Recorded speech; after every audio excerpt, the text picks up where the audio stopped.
All right, David Moore and Bob Nelson here once again.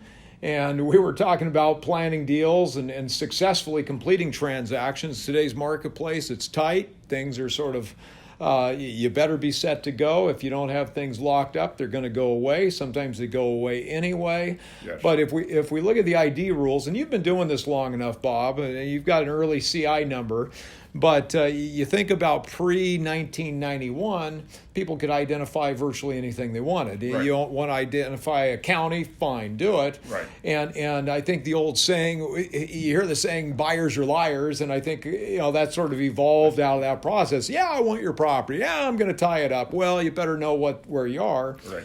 And in 91, we had a lot of tightening of 1031, formalization of it, and they gave us some ID rules, 3 different identification options that are there today.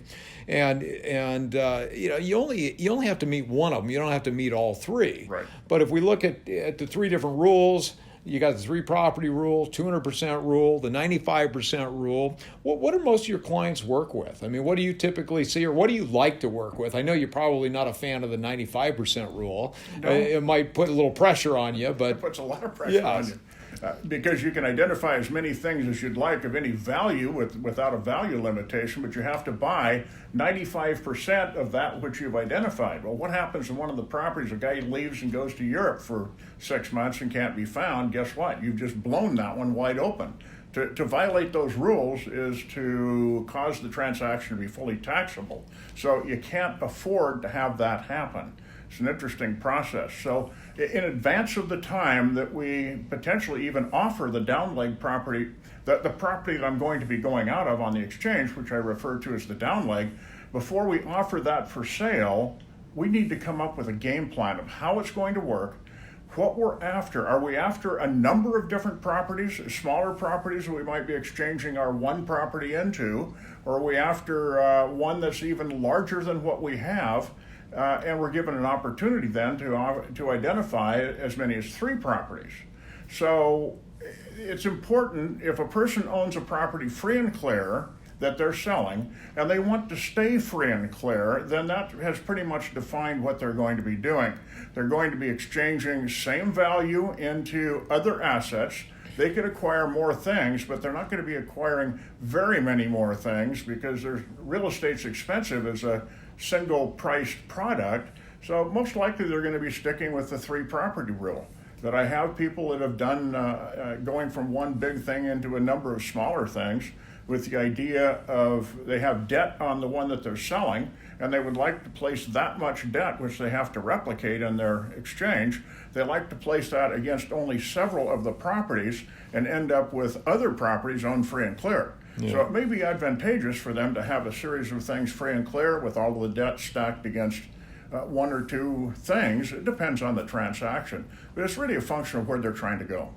So I sort of encourage people, if we've got, one example of a transaction we did years ago, somebody gave up a single asset, bought 24 properties, yes, replacement properties. Well, the client was a CPA, and she knew the cost of a single sale fail. If you don't close 95% of the aggregate value of all properties ID'd, you're going to lose the exchange. Right. So she, with her background, knew, hey, I got to get it done inside right, the 45, so she did it. Yep. But with that said, you made an important point. A lot of times, if we've got somebody coming in and they've got no debt, a whole nother conversation. We can talk about it in another video. The napkin test, value equity across or up. You're going to hear a lot of people say, well, you got to replace debt. That's not entirely true. Right. Debt can go away 2 ways. You can go down in value, which triggers tax because you went down in value. The other way debt goes away is by adding cash. Right. When we had the recession, we had lots of people adding cash. The loan to value was decreased. The banks just weren't making those loans. And you remember, I'm sure you had lots of transactions where people were saying, well, gee, do I need to pay the property off prior to the disposition because I don't want any debt on the replacement? And that's really an irrelevant conversation. Right. You can always add money. So Right. the debt itself is not a problem. What we're concerned about is value and equity. But what I was going to say, the point I really want to make is that you're not stuck. So often people come in, they say, well, hey, I can only ID 3 properties. I can only buy 3 properties. It's not true. It's never been the case. Right. You're working with the 3 property rule, the 200% rule, or that 95% rule. And these are things that you need to know about well in advance of the time that you offer your property for sale. And frequently that sale results as an unidentified buyer walking through the door, making an offer to you on your property that you had never intended to sell, and all of a sudden it's an offer you simply can't refuse. And then you slam into gear trying to do a tax-deferred exchange, and guess what? And maybe that's a cash buyer and he wants to close next Friday. We have no opportunity to pre-plan that transaction. So it's kind of a hit and miss situation, and that's a horrible transaction to try to engineer. And I consider myself to be an exchange engineer. And if there's a way of doing it, and we have to buy several properties, I'm going to potentially go after the largest one first to eliminate the majority of the tax consequence. If I can't buy other properties, at least I've deferred the majority of the tax consequence in buying the very first one.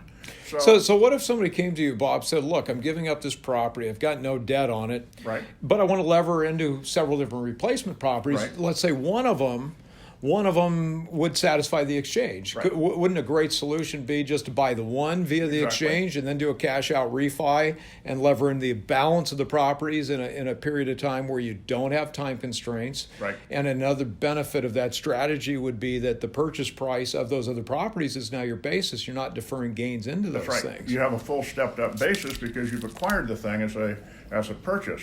At the same time, if it has to roll as an exchange, and my client has been pre-approved by a lender to a certain amount of debt capacity, that has to do with their global financial position. It has nothing to do with the property. They have the capacity to service debt if negative cash flow were to occur. So they'll be looking at this person with more favor. So if I can go after the largest one that satisfies the exchange and have the lender standing by with a certain amount of debt, I simply can either apply as much as is required to buy the property with this much debt opportunity left over. So what happens? I get to satisfy the exchange with the very first property, but with more purchasing capacity and borrowing capacity, now I can go after a second or a third property, and it makes it a rather interesting process. So let me ask you this real quick. So if you're working with the 200% rule or the 95% rule, we're talking about values. Right. What if the property's not on the market? What are you telling people? What are they worth? And you know, I joke with brokers all the time. I say, well, of course you have to have a broker to sell a property or list property. And you know, if I go back to the audit manual that we had in roughly 1990, late 80s, talking about 1031s, one of the questions was the property on the market at the time of identification, which is irrelevant. I mean, it means nothing. A property doesn't have to be on the market. So how often does somebody say, hey, I want this thing, and it's not on the market? How often?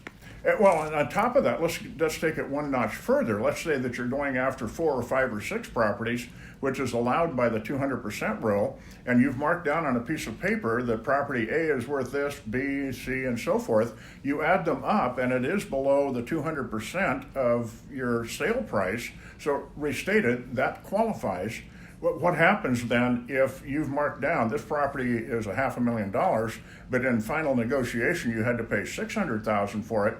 What's just happened? You've gone over the top. What happens if you violate that rule? That is an unforgiving rule.